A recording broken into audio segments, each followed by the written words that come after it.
So in this video, we are going to be building a RAG solution using LlamaIndex, ChromaDB, and Ollama. So I recently got this request when I posted my last video on AI agents. If you want to check it out, it's linked in the card or in the video description. So I got the request to build a RAG solution using LlamaIndex, and this is the video. Okay, so before we start, I would just go over a quick overview of on how LlamaIndex work as a RAG orchestrator, what RAG orchestrator really is, and then we would go over to actually we would go over how to actually build the solution. So let's get started.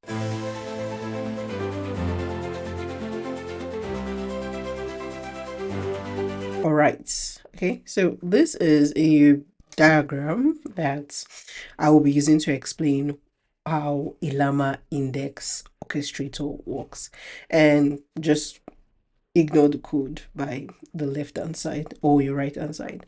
Okay, so now LlamaIndex is is a RAG orchestrator, and it works by taking your documents, chunking them, generating embeddings, sending them to vector database. But it doesn't just stop at that; it also does other things by retrieving it. Okay, so here we have the LlamaIndex orchestrator. Now, LlamaIndex works in two ways, at least to my understanding. It works in two ways: the ingestion and the retrieval. So what do I mean by ingestion? This is where LlamaIndex takes your documents, could be PDF, APIs, web pages, TXT, CSV files. It takes your documents and it loads them. And when it loads your documents, it splits them or it chunks them. Now, chunking is that it takes your whole document and it splits them into tokens that will fit the embedding model. Now, every embedding model has a token assigned to them, and it is very, very important that it splits your document into tokens that fits that embedding model. And embedding models, there are so many. We have embedding models from OpenAI, from Hugging Face, and from so many other, and from Gemini as well. And then after it splits your document and sends them to an embedding model, the embedding model now creates embeddings based on the chunk. So if it splits your document into 5 chunks, each of those chunks would have an embedding, and then each of those embeddings would now be sent to a vector database. Now, what exactly is a vector database? So a vector database is a database that saves your information like every other database, but it does not work like every other database. It does not work like a SQL or a NoSQL database where it saves your images as images or your text as text. Instead, it saves your document or your data as vectors, and these vectors are like a list of numbers, and these vectors is what's would be used to actually get accurate answers, which I will be explaining during the retrieval part. But this is how ingestion works. So it takes your document, loads them, splits them, generate embeddings based on each of those chunks and saves them into a database. So this is the first part of LlamaIndex orchestration. Now the second part is the retrieval, because LlamaIndex is a RAG orchestrator, and RAG means retrieval augmented generation, and this is where you can get data, like accurate data based on your document.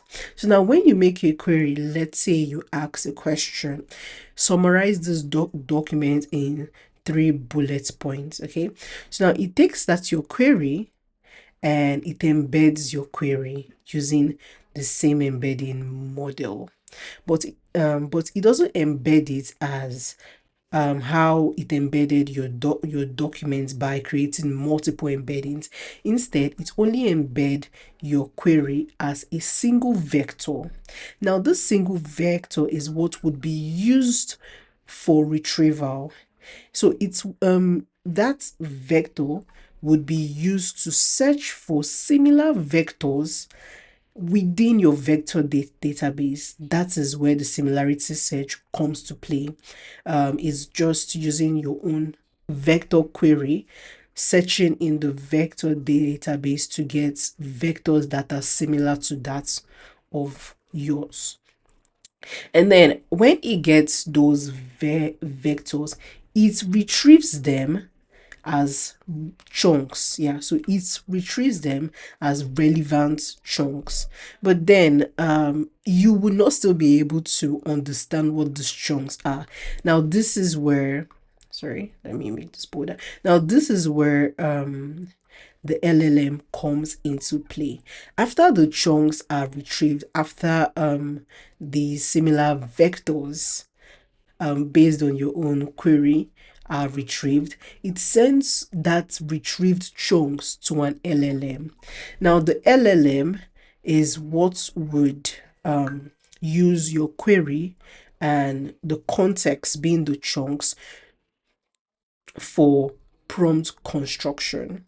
So it sends those relevant chunks to your LLM because you may not be able to understand a bunch of numbers. If you ask a question like, what is this document about? And you receive a bunch of numbers, of course, you will not be able to understand how that is or how that works. Now, the LLM is what simplifies everything. So it uses LlamaIndex uses the context, the chunks, and your query and sends those to the LLM. Now, the LLM converts that to natural language. Now, what do I mean by natural language? I just mean it converts the vectors to English, and then it sends the response, that's the converted response in now is finally sent to you as your final answer here. So this is how LlamaIndex works under the hood. I may not have explained it as extensively as possible, but I feel like with this now you should be able to understand how LlamaIndex works under the hood, and when we start building with it, you would really you would feel less confused in that. All right, so now that we have explained how LlamaIndex works under the hood, and I do hope I did not confuse you, let's code with it, or let's build with it. Okay, now for us to get started, let's create and activate our virtual environment. And once we have done that, we will need to install the following. So you need to install LlamaIndex. You will need to install ChromaDB. And so for now, these are the things that, oh yeah, and you also need to install LlamaIndex web readers, because we want to be crawling a web page, and we would crawl the web page and save the data into a vector database.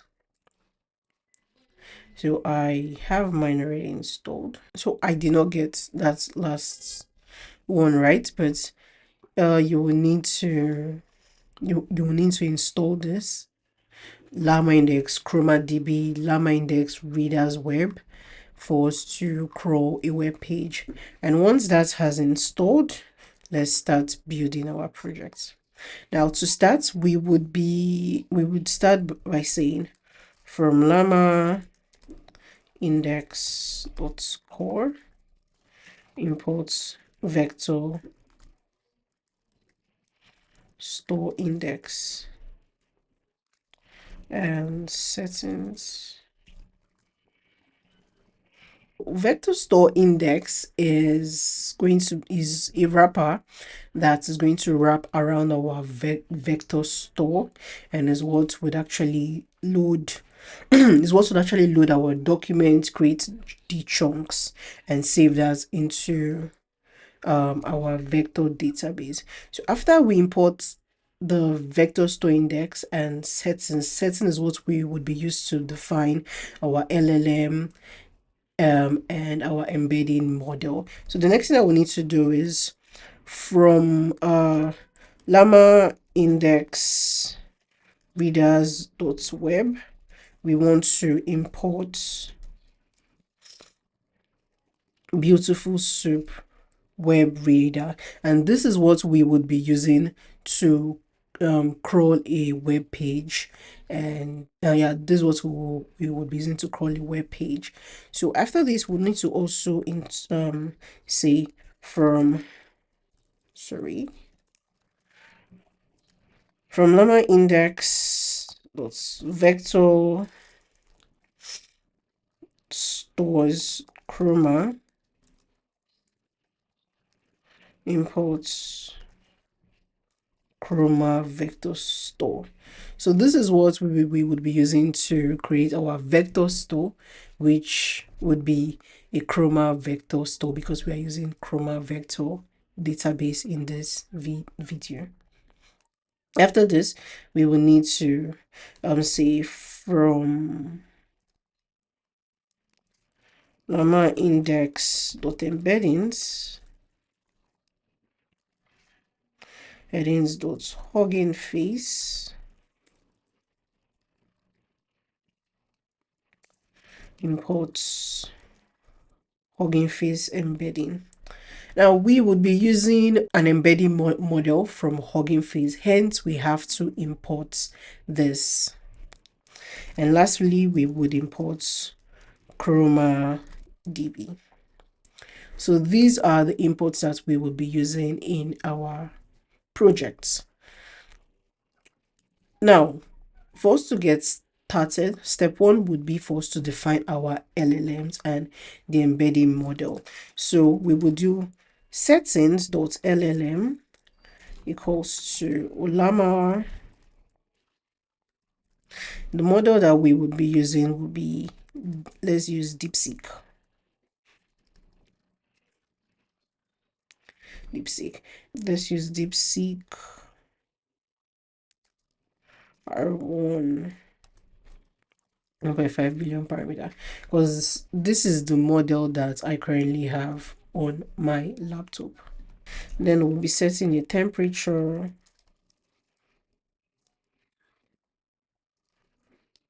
of 0.1, and we also want to set requests timeout to 200. Oh, I just remember that I did not import Ollama. So another thing that we'll need to do is from LlamaIndex, from LlamaIndex LLM Ollama import Ollama. So since we are going to be using a local model via Ollama, you would need to import this LLM engine under the LlamaIndex. So now we have defined our LLM. We are using the DeepSeek model because it's the model I have currently on my laptop, but you can decide to use any model that you want to use for this project. After this, we need to also define our embedding model, and the embedding that we would be using is the embedding from Hugging Face, and we are going to be using the all mini LMLVv2 from Sentence Transformers. So this is a very lightweight embedding model. Since this is a very simple project, this is what we would be using. Of course, you can use any embedding model that you want to use. Next thing that we will need to do would be to load our documents. Now we want to crawl a web page, so we can go to, this is the web page that we want to crawl. So I want to crawl this web page on artificial intelligence and get to ask question about it if I am too lazy to read through it. So I would just have to copy the URL and load that in our code. Okay, so I will need to define URL. Okay, so we would add our URL here. So we're just going to add it here, and then we would use the beautiful soup web reader to load this our data. So we have passed our URL or our web page, and we are loading that using the beautiful soup web reader. Okay, we're supposed to do this inside a list.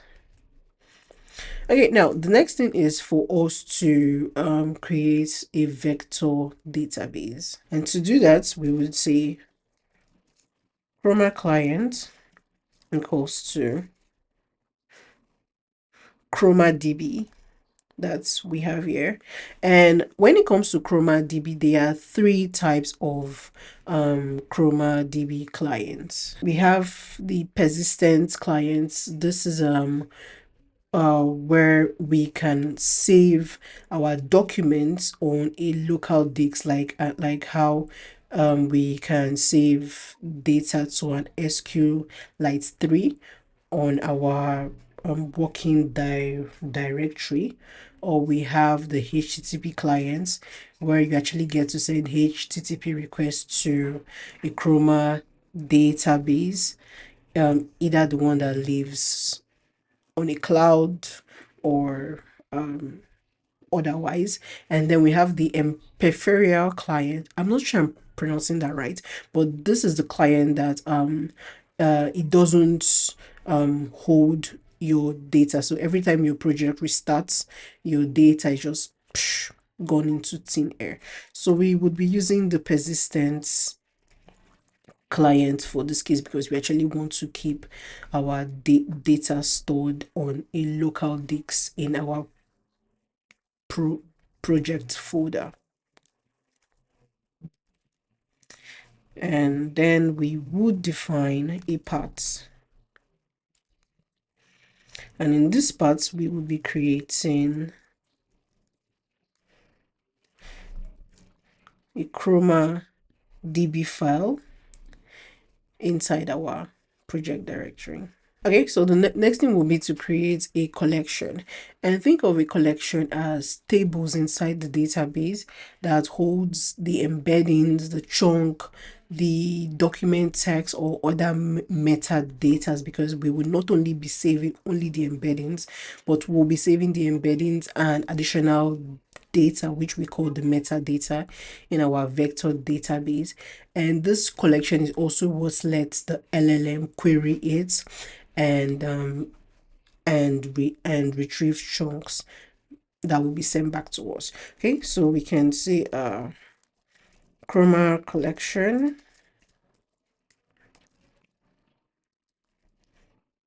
and we're going to be using chroma client, and we'll do get or create collection, and we'll be naming our collection rag collection. And after this, we will need to create a vector store, and in our vector store we would be using the chroma vector database, which is what will be used to set up the vector database, and we would be passing the chroma clients, sorry, the chroma collection. Okay, so we have created our chroma database, and it's a database that would exist or live on our project directory.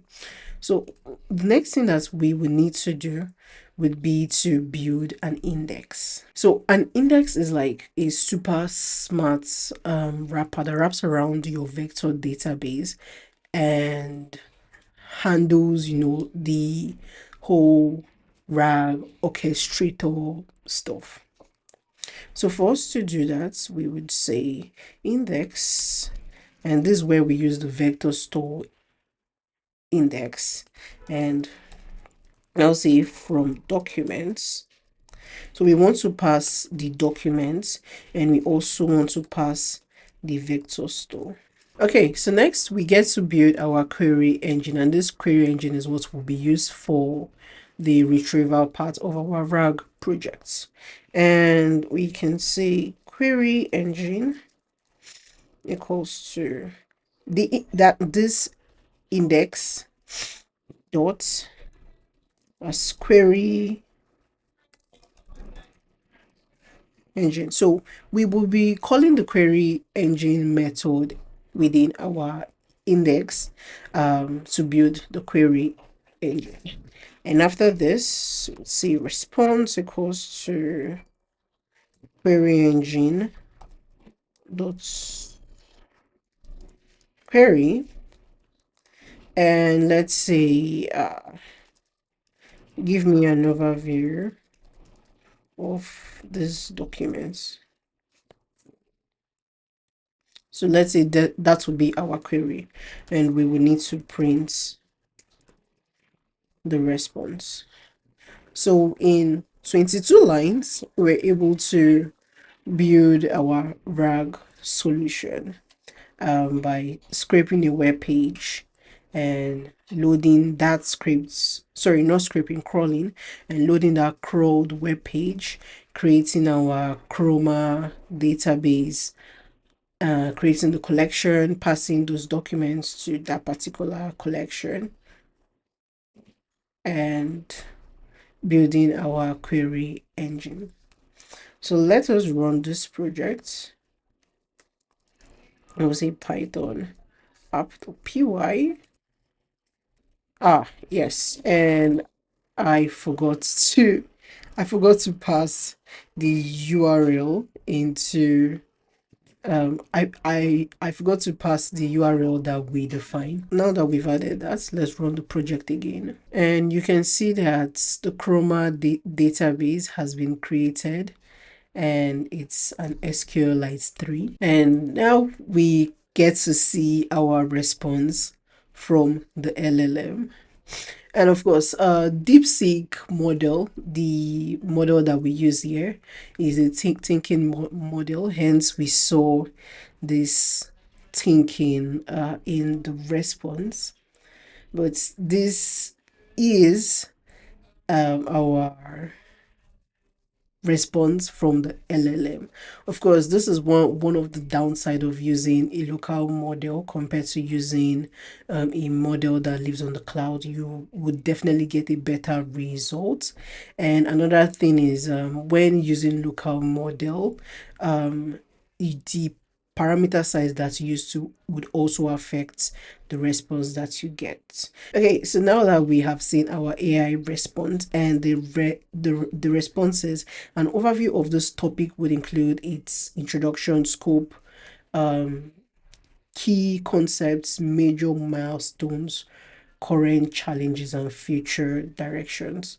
So let me change this to summarize the documents in 2 paragraphs. And let's run this again. So while we run this, we can click on our Chroma database. I'll be closing the terminal now, and we can see how the embeddings are being stored. Of course, I don't really know a lot, like I don't really have an in-depth knowledge of the tables in the Chroma database, but when you click on collection, you should see the ID of the collection that will be created, the database ID, the collection name, and we should also see, let me expand this a bit, we should also see the vector index and every other information in that relates to that, but there is no dimension here. If you would love to learn more about how Chroma database works, how it works under the hood, what each tables are, how it actually saves the data. If you want to learn more about that, you can let me know in the comments, and if I can get 2 or 3 requests around it, I will definitely make a video about it. So this is our Chroma data SQLite database. So let's open back our terminal, and we should be able to see a response. So we asked we made a query that says summarize the document, which is this the web page. Summarize that into 2 paragraphs, and the response is that artificial intelligence is a broad field encompassing various subfields. So it gave the very first paragraph and it gave the second paragraph. So this is how you can build a RAG solution using Ollama or models from Ollama, using open source embedding models, and using Chroma database and LlamaIndex. So of course you can decide to extend this to do other things, and if you would love to see me extend this to either use a paid model or to use a paid model and compare the response, or if you would love to see me extend this by adding a user interface, either using Flask or Streamlit, the world to drop a comment and let me know, and if I get 2 or 3 requests, I will definitely do that. So this is how you can build your RAG application. If you found this video extremely helpful, because I really enjoyed making this, don't forget to subscribe to the channel. I make videos about what I learned in Python, AI, RAG, and AI agents. And don't forget to also like and share this video to anyone that is really interested in RAG and AI stuff. So until the next video, thanks for sticking till the end. Bye.